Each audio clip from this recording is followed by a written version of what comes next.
I'm going to teach you the most inclusive, label-free, and holistic way of thinking about mental health.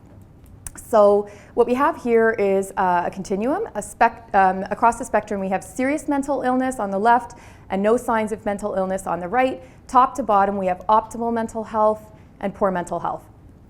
So let's take the example of depression. In the top left-hand corner, we have somebody who may have a diagnosis of a serious persistent depression, for example, but is currently well. They're well because depression often is episodic and it's not permanent.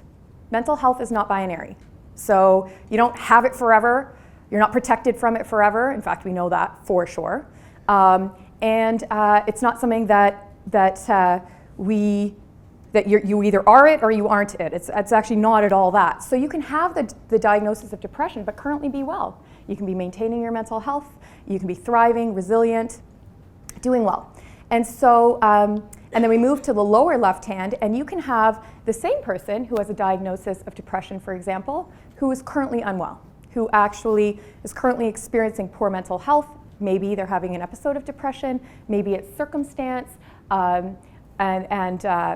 maybe the type of depression that they have is persistent. It's one of those, there are variations, and there's a type of depression that just exists persistently. So that's possible. And then moving on to the right, we can have people who don't even know what the word depression means. I often think about people of diverse backgrounds and newcomers, and how there are some cultures, like I don't know the word for depression in Punjabi. I sure as hell don't. Is there? Or Hindi. I don't know. I mean, that's our culture. There's not even a word for it. You've never had a diagnosis, maybe never seen a doctor, maybe you have it, don't have it, doesn't matter. But the person is experiencing poor mental health. So no knowledge of mental illness as a label or a thing, but poor mental health. And then in the top right-hand corner,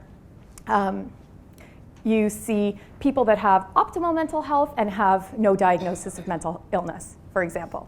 So what I find super interesting about this particular way of looking at mental health is you can see that any one of us can plot ourselves against here, and that it can change.